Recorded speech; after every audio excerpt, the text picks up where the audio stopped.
말씀은 고린도 후서 10장 12절에서 18절까지의 말씀입니다. 고린도 후서 10장 12절에서 18절까지 말씀으로 신약성경 296면 전후에 기록되어 있습니다. 우리 한 목소리로 함께 봉독하겠습니다. 우리는 자기를 칭찬하는 어떤 자와 더불어 감히 짝하며 비교할 수 없노라. 그러나 그들이 자기로서 자기를 헤아리고 자기로서 자기를 비교하니 지혜가 없도다. 그러나 우리는 분수 이상의 자랑을 하지 않고 오직 하나님이 우리에게 나누어 주신 그 범위의 한계를 따라 하노니 곧 너희에게까지 이른 것이라. 우리가 너희에게 미치지 못할 자로서 스스로 지나쳐 나아간 것이 아니요 그리스도의 복음으로 너희에게까지 이른 것이라.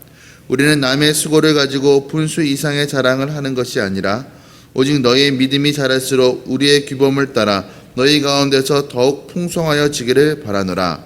이는 남의 규범으로 이루어 놓은 것으로 자랑하지 아니하고 너희 지역을 넘어 복음을 전하려 함이라.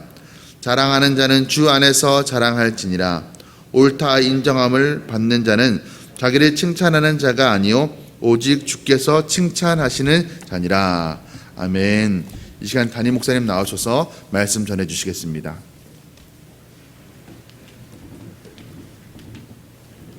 주님 감사합니다. 지난밤도 편히 쉬고 단잠자게 도와주시고 이 새벽을 깨우게 도와주시니 고맙습니다.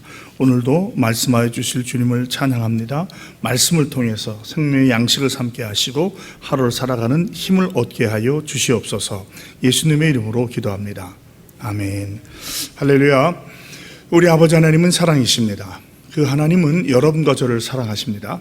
또한 그 하나님은 여러분과 저를 위한 놀라운 계획을 갖고 계십니다. 7월 26일 새벽 기도를 통해서 다시 한번 저와 여러분이 우리 주님의 풍성한 사랑을 체험하시고 또 우리를 향한 놀라운 계획을 발견하게 되시기를 예수님의 이름으로 축복합니다. 저는 오늘 봉독한 말씀을 중심으로 특별히 17절에 있는 말씀을 가지고 주 안에서 자랑할지니라 라고는 제목으로 여러분과 함께 은혜를 나누기 바랍니다. 우리 말씀 제목 같이 따라해 주시기 바랍니다. 주 안에서 자랑할지니라. 어제에 이어서 말씀이 이어지는데 우리 인간에게서 가장 위험한 것 중에 하나가 이제 교만한 거예요. 교만. 이 교만이 밖으로 표출되는 방법 중에 하나가 이제 자랑이 될 수 있겠습니다. 그래서 어제의 말씀에 이어져서 우리 속 사람의 마음에 관한 문제를 다루고 있거든요. 오늘 특별히 말씀을 보면 우리가 피해야 할, 조심해야 될 자랑을 한 서너 가지로 얘기해주고 그 다음에 우리가 무엇을 자랑할 것인가, 그 다음에 그 자랑의 내용은 어떤 것인가에 대해서 말씀을 생각해 보길 바랍니다. 먼저 12절에 보면 자기를 칭찬하는 어떤 자와 더불어 감히 짝하며 비교할 수 없다고 그래요. 이 자기를 칭찬하는 사람은 누굽니까? 거짓 교사들이에요. 거짓 교사들. 그때 그 고린도 교회에 들어와 있던 유대주의자들, 거짓 교사에 들어와서 나 이런 사람이야 하고 이제 교만한 거죠. 교만을 표출하는 거예요. 종종 우리도 살다 보면 자화자찬한다고 그러잖아요. 누가 그랬어요? 꼴불교 중에 꼴불교는 자기가 스스로 자랑하는 거라고 했거든요. 나 이런 사람이 하는 거. 그런데 세상 사람만이 아니라 예수 믿는 우리도 그런 일이 일어날 때가 있고 마음속에 은근히 자랑하고 싶은 것도 있어요. 우리 한국말에도 보면 팔불출이라는 거 있잖아요. 특별히 조심해야 될 게 배우자 자랑, 자식 자랑, 부모 형제 자랑, 이것은 굉장히 조심해야 되는 거거든요. 남이 해주는 거는 몰라도 사실에 근거하라면 한다면, 그러나 그게 아니고 내가 나 이렇게 자랑하는 것은 굉장히 위험한 겁니다. 특별히 신앙생활에 있어서는. 왜 그러냐면 하나님의 영광을 가리는 것이 될 수 있고 덕이 되지 않을 수 있어요. 다른 사람들이 그걸 보고 힘들어할 수 있다는 것이죠. 그래서 우리가 조심해야 될 자랑의 첫 번째는 뭐냐면 자화자찬하는 거예요. 나 이런 사람이야, 나 알아줘 라고 하는 거 조심해야 된다는 거예요. 두 번째로 똑같이 12절 하반절, 그러나 그들이 자기로서 자기를 헤아리고 자기로서 자기를 비교하니 지혜가 없다다. 비교하는 자랑이 비교. 이 교만이 자랑으로 나타나다가 좀 더 나가면 비교하기 시작해요. 남들과 보면 자꾸 난 이게 더 잘났어, 너보다 내가 더 낫잖아. 굉장히 위험한 겁니다. 이 상대주의거든요. 제가 말씀드렸지만 비교는 곧 불행의 시작입니다. 비교하면 잘났다고 생각하면 교만해지고 못났다고 생각하면 열등감에 빠지거든요. 둘 다 위험한 거예요. 교만과 열등감의 마지막 극한 상황은 자살 내지 타살입니다. 사람을 죽이는 거예요. 남을 죽이고 나를 죽는 거예요.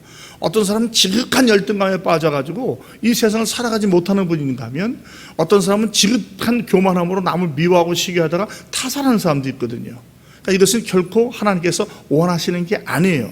누구나 각자 고유의 아름다운 가치가 있습니다. 그리고 자랑할 만한 것이 있어요.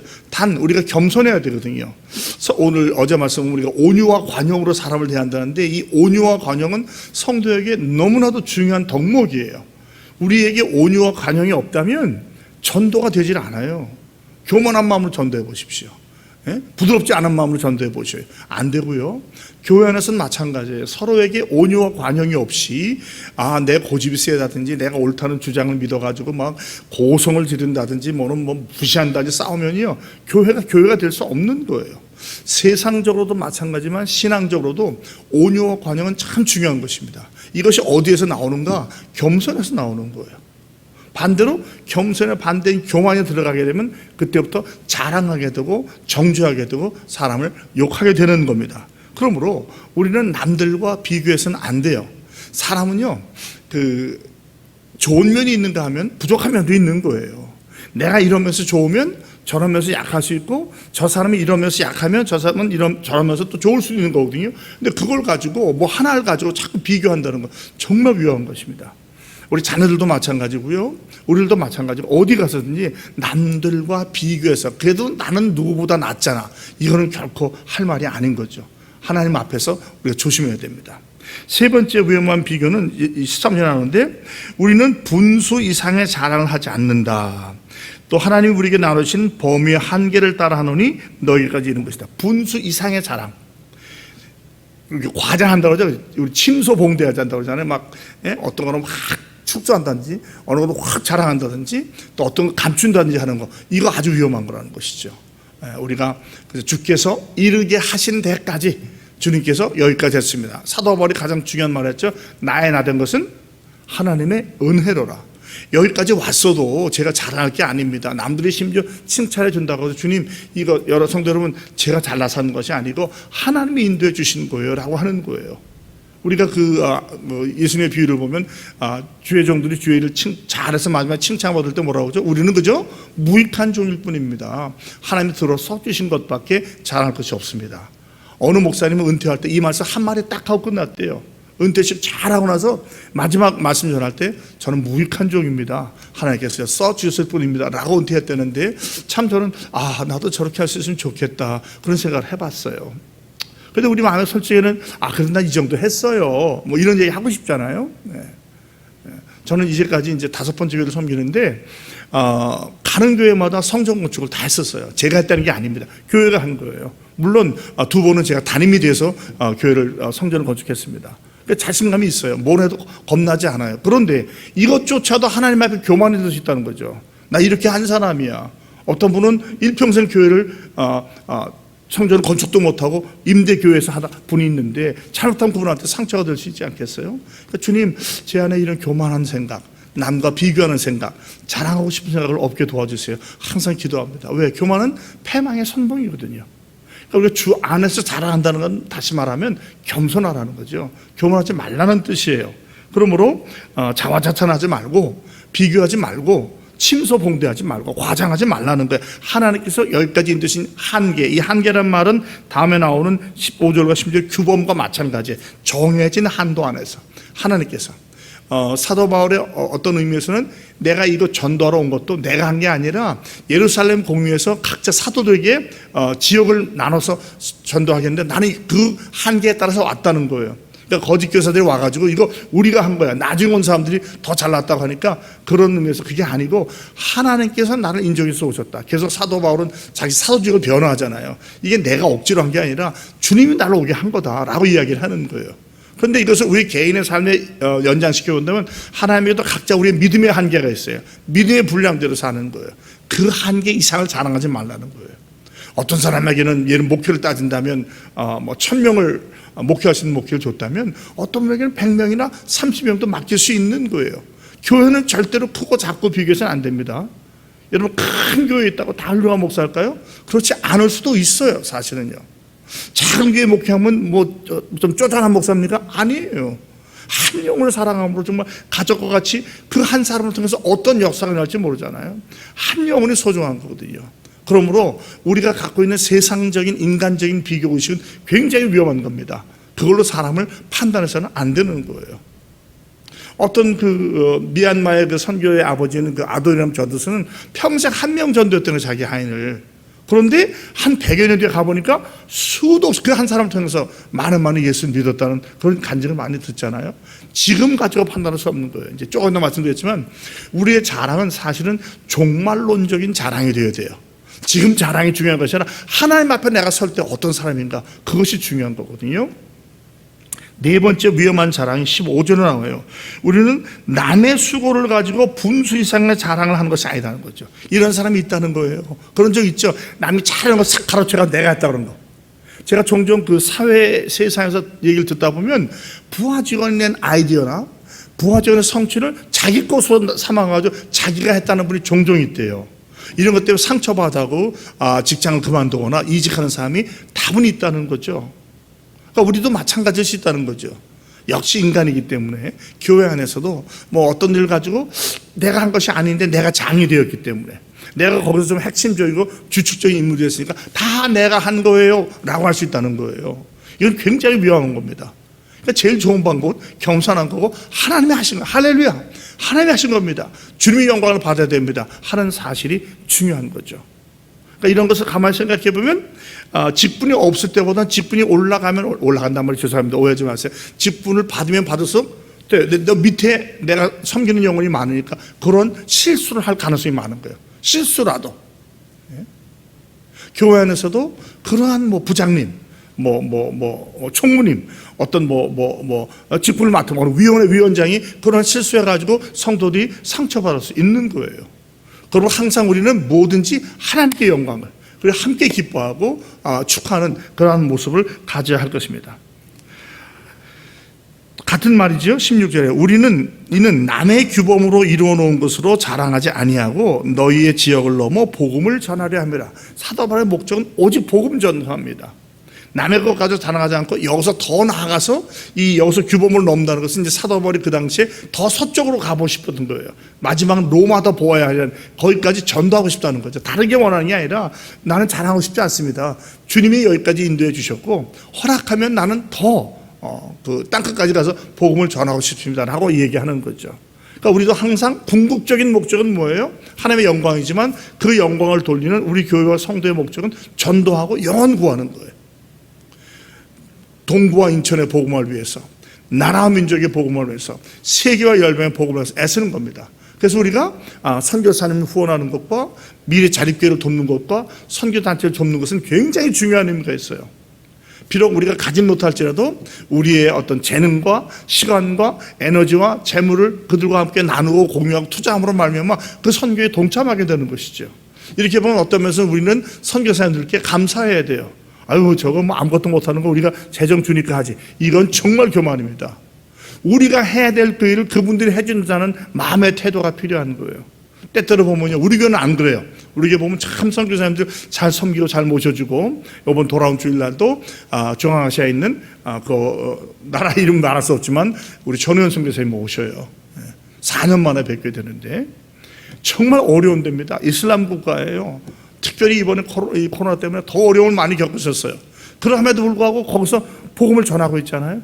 근데 그것이 하나님이 마지막 때가 되면 우리가 또 같은 상급 주신다는 거예요. 우리는 가지도 않고 그냥 기도만 하고 물질만 보냈는데 이것이 우리 은혜가 아니겠습니까? 그들을 함부로 넘기는 것이 아니라 그들이 왔을 때 최대한으로 감사드리고 은혜 나누는 것. 우리 안에 19분의 선교사님이 계신데 바로 그러한 마음의 태도를 가져야 될 거예요.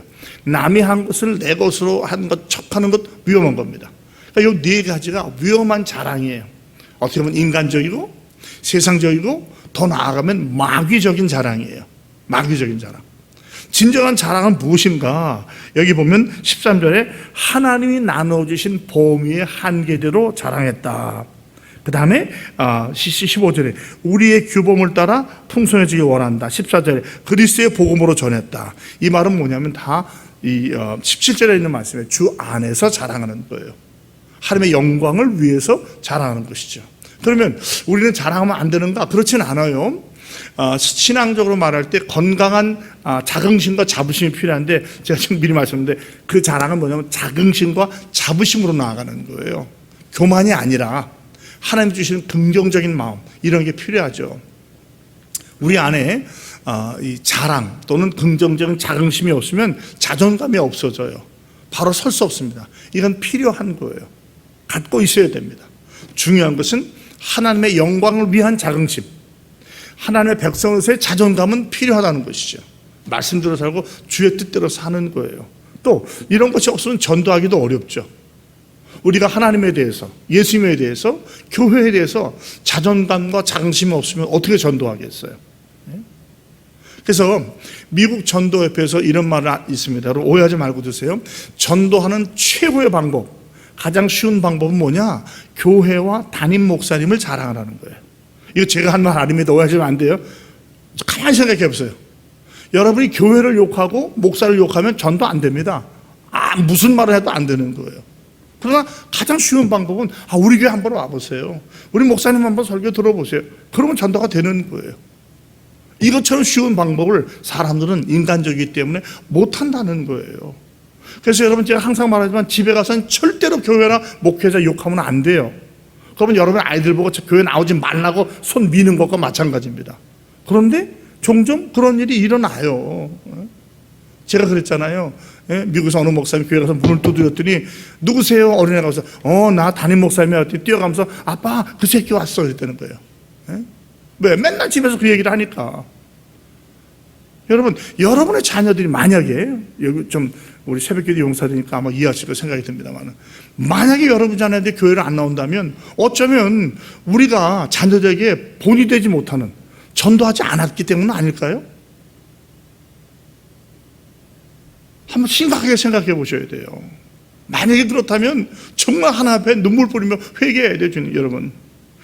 내가 오히려 예수 믿는 내가, 직분받은 내가 그 아이들의 예수 믿는 걸 막았다면 이거 하나님 앞에 어떻게 서겠어요? 제가 종말론적인 자랑 말했죠. 우리의 자랑은 하나님 앞에 설 때 자랑이 되어야 돼요. 세상에서 자랑은 의미 없어요. 교회 지으면 뭐하고, 헌금을 얼마나 하면 뭐하고, 봉사를 뭐하면 무슨 소용이 있어요? 내가 하나님 앞에 섰는데 내 자녀가 예수 믿지 않아요. 근데 많은 경우 그 책임 나한테 온다고 하면 아무 의미도 없는데 목사가 되면 뭐 하겠어요? 목사 자녀도 예수 안 믿는 자녀가 많더라고요. 전 두렵고 떨려요. 하나님 앞에 설 때까지 제가 이건 긴장해야 되는 문제예요. 다시 부탁드립니다. 집에 가서는 절대로 교회 욕하거나 목회자 욕하면 안 돼요. 성도도 욕하면 안 돼요. 좋은 얘기만 하라, 좋은 얘기만. 이런 은혜 받았다고.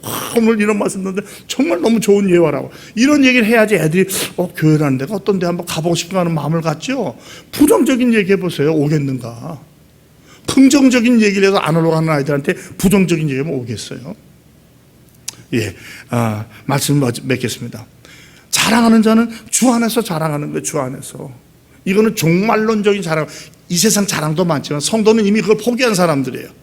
우리는 마지막 주님 앞에 설 때 너 어떻게 살다 왔니? 그거 하는 거예요. 그래서 어떤 목사님이 그러더라고요. 예수 믿고 남은 삶은 우리가 주 안에서 자랑할 것을 만들도록 하나님이 주신 기회라는 거예요. 그리고 그 답은 주 안에서. 주 안에서는 뭡니까? 예수 믿고 구원받은 걸 자랑하라는 거예요. 그렇죠? 우리가 무슨 뭘 알아서 깨달아서 은혜 받은 게 아니잖아요. 하나님이 은혜 주셔서 믿게 된 거예요. 아멘? 은혜예요, 은혜. 그러니까 사실은 자랑할 것은 주 안에서밖에 자랑할 것이 없어요. 두 번째, 주님께서 나를 통해서 역사하신 그것이에요. 가장 큰 게 잃어버린 영혼 구원받는 거예요. 예수를 믿게 된 것. 하나님 자신, 주 안에서는 다시 말하면 그리스도만 자랑하라는 거예요. 그리스도만. 하나님이 하셨습니다. 성령님의 역사입니다. 주님의 은혜입니다. 할렐루야, 주님을 찬양합니다. 이거 말고 더 큰 자랑은 없다는 거예요. 올바른 자랑은 이것 외에 없다는 것이죠. 그래서 우리는 이것을 종말론적인 자랑이라고 그래요. 주 안에서 주님을 자랑하는 것이죠. 주님께 누가 옳다 인정을 받습니까? 자기를 칭찬한 자가 아니라 주님께서 인정해 주시는 거예요. 주님께서. 여러분, 사람 앞에 인정받으려고 하지 마세요. 목사한테, 장로한테, 권사한테 그들한테 인정받으려고 하지 마세요. 그렇다고 그들을 무시하고 막 싸우라는 것이 아니라 중요한 것은 하나님을 바라보는 신앙이에요. 우리 코라면 돼요. 신전의식. 오늘도 우리가 어디에 나가서 누구를 만나고 어떤 일을 할지 모르지만 항상 나는 하나님 앞에 있다는 거예요. 사람 앞에 있으나 혼자 있으나. 예?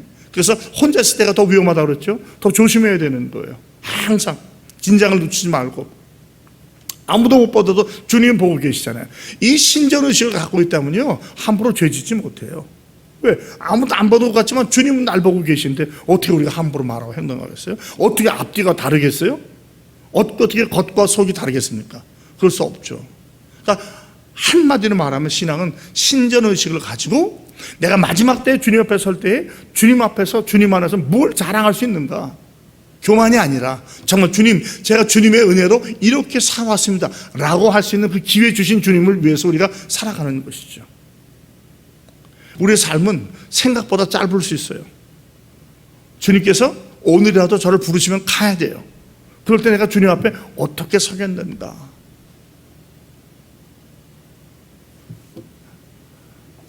목회하면서 가장 힘든 경우 중에 하나가 장례할 때예요. 장례할 때.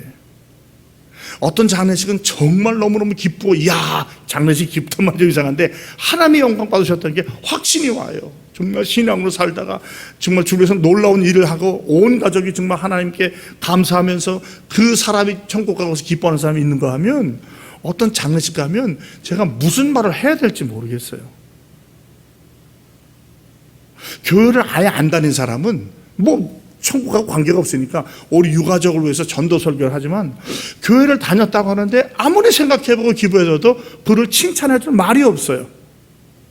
어떤 분은 다녔는지 안 다녔는지 모르겠고 다녀서 얼굴 안면은 있는데 무엇을 위해서 주는지 알 수가 없어요. 물론 하나님이 아시니까 교회 다닌 것 믿음으로 설교를 하지만 너무너무 안타까울 때가 많아요. 그런 경우 가족을 보면요 신앙이 없어요. 많은 경우에. 여러분 우리가 주님 앞에 설 때에 남아있는 유가족들이 어떻게 우리를 평할 것인가? 남아있는 성도들이 우리에게 뭐라고 말할 것인가? 사실 이것이 가장 중요한 것 아니겠어요? 주 안에서 자랑하십시오. 주님만 자랑하십시오. 주님에 감사하면서 겸손하게 주의 나라를 이루어 가시는 저와 다 되시기를 예수 그리스도의 이름으로 축복합니다. 기도하겠습니다. 아버지 하나님, 다시 한번 옷깃을 이으며 생각합니다. 우리가 언제든지 주님의 부르심을 받아서 주님 앞에 설 때에 정말 부족하고 연약하지만 주님 부끄러움 없이 설 수 있기를 원합니다. 이 땅에 남아있는 삶이 바로 주님을 자랑하며 주님께 영광을 돌리기 위한 기회인 것을 알게 하시고 하루하루를 최선을 다하는 삶, 주님의 나라와 복음을 위해서 영혼 구원을 위해서 살아가는 삶이 되게 하여 주시옵소서. 우리의 언행 심사를 항상 주님 앞에서 돌아보게 하시고 하나님의 영광을 위하여 겸손히 온유하게 사랑으로 살아가는 우리 인천중앙의 모든 성도 여러분 되게 하여 주시옵소서. 오늘 하루도 축복의 통로가 되게 하시고 우리의 삶을 통해서 많은 사람들이 그리스도를 보게 하시고 그리스도의 향기를 맡게 하시고 주님께 돌아오는 역사가 일어나게 하여 주시옵소서. 예수님의 이름으로 간절히 기도하옵나이다. 아멘.